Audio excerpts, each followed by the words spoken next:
All right, so here in Phoenix on location for 3-day shoot.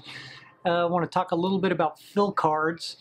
I normally travel with a Scrim Jim, white silver, and a silk.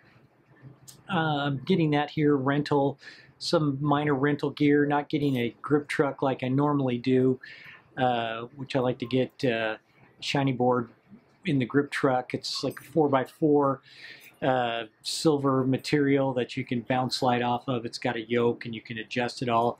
I'm not getting one of those this time, so I'm going to use the cheap alternative, which is a great fill card you can use anytime, anywhere, and it's disposable. Once it gets ruined, you just throw it away. And we can pick that up at Home Depot. So we're going to go get one of those now, cut it down, and I'll show you how that thing works. And you know, I like to bounce. You can use it, bounce light off of it as a nice edge light. You can bounce a strobe off of it to create the nice edge as well. Just a simple tool to have, but inexpensive tool, and it's disposable, and I don't need to fly with it, which is a really good thing. So let's head to Home Depot now. Okay, we're all masked up and headed into the depot right there.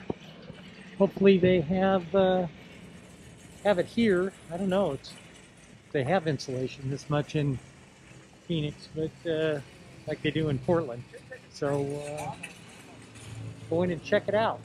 Okay, it's usually in the lumber section, so we're gonna head that way and see if we can find this stuff. Don't know where to go yet.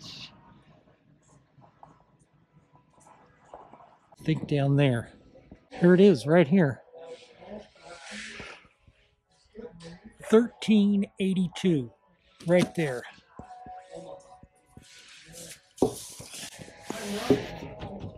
It's a different kind of material here, which is nice as well. This one right here is actually better, so we're going to go with it.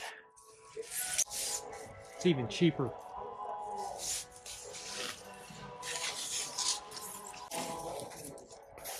Perfect. Perfect. Okay, I got what I need. Just realized I don't have a knife to cut it with, so we got to go get a box cutter to cut this thing down. Aha. There we go. Right there. Okay, we got our knife. We got our material. Now we're out of here. Okay, now that we have this thing, don't need my mask on anymore. Now we just got to cut it to whatever size the car you have. I've got a Nissan Rogue here, rental car, so it's not quite 4 feet wide in the back here, like 3 feet, but I can make it 3x4 or whatever, just as long as it fits in the car, and don't want to make it too big so one person can't hold it easily when you're shooting. Now they made it so you can't even use this stupid thing. There we go. Okay, so let's cut this bad boy up.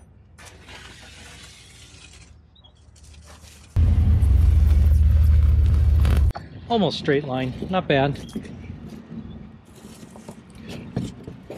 Then it slides right in here. Just like that. Boom. And we'll cut this one to fit.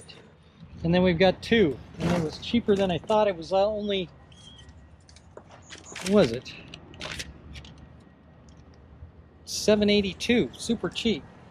So not a bad deal. So we'll cut this one and get it in the car, and then we're good to go.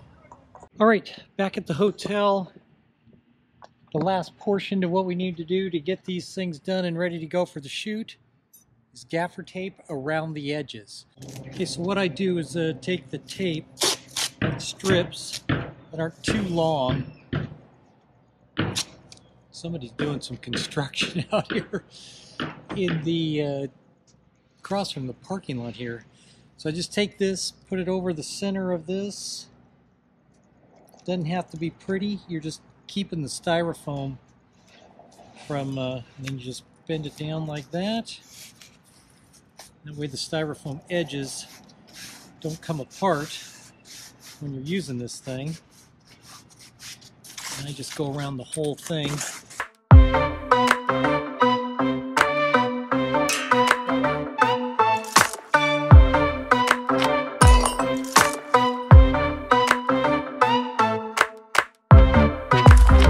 Okay, got her all done. So that looks like that. Rid of the foam core, fill card, so you can see it, and then you can see actually what it would be doing on the side of my face right now. Bringing it in underneath. Nice little fill. Catching that late sun right there. Kind of see what it does. Works nice. So there we go. We'll do another test with some other people and get the full look at it. So back from Phoenix.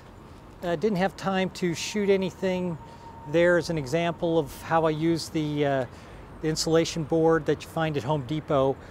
Comes in different thicknesses and of course different surfaces. This one's a little bit smoother. The one I had in Phoenix had a texture to it, which makes it a little bit softer edge or kick to it. I use a little bit softer one when I'm doing more of a lifestyle. I use a little bit harder edge when I'm doing an athlete or something like that. Right now I've got it set up on a C-stand just because it makes it a little bit easier to control it when I'm here by myself. Normally I'd have an assistant. They can work it around, hold it. Really, it's nice and rigid. They come in different thicknesses, 1/2 inch, 3/4 inch, 1.5 inches. You just find one that's a good thickness for you. Again, they're like $10 a 4x8 sheet, super cheap. And if you're not going to rent a grip truck like it did at that time in Phoenix, it's a great alternative to a shiny board with a yoke. You can just quickly put this up, throw it away when you're done, and away you go. So right now I've got it set up on a C-stand. It's not really hitting the light right now, so I can't really feel it. So we're going to do a quick adjustment, turn that a little bit.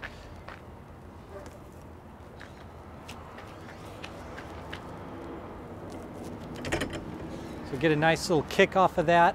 Oh, now I can feel it. Yeah, so there I can actually feel it kicking right on there, hitting me right on the side of my face. That feels really good. Can't really see it because I'm here by myself, but I can definitely feel the edge of that. And that's how I would use this typically, is to just do a little edge light. You can do underfill with this thing, down, light up underneath my face. If the light was a little bit more over the top, this is way overkill. I would never do this, but that just kind of shows you an example of what it can do. And again, on the edge, what it is and without. You know, I can feel that coming right back at me. Or you can lay it down on the ground, get it further away, and add a little fill that way as well. So if the sun's more over top, you can add this bounce back in, take care of some of those shadows underneath the eyes, that kind of thing. But it's a great rigid surface. I prefer it over a flex fill when I can get it wherever I'm at. I get these, and it's a better alternative for me, I think, than a flex fill, which is too blows around in the wind, and it's never great when you're shooting fast and the assistant's struggling to hold this thing still so it doesn't change the light. These are really, really good. So great alternative to a shiny board when you're on location, cheap throwaway item, and that's kind of how I use it, how I light on location. That's it. Till next time, I'm out. Oh, wait. All right, I'm going to add in a little behind-the-scenes footage from a Doc Martin shoot where I was, the assistants are using this fill card to throw some light back on some shoes I was shooting out on location, and take a look at that. As you can see, the assistants got the shiny board there kicking back onto the shoes. It's a really backlit shot here today. And it's adding a nice highlight on the black part of the shoes. And then here's the final shot of the shoes that I got from right there. A super cold day this day It was, I think, around 28, 29 degrees out. The model was a trooper. She just battled through the cold. She was a little cold, but she battled through, did a great job. And yeah, so anyway, that's this field card I like using. They're great for location, inexpensive, and really work great. So till next time, I'm out.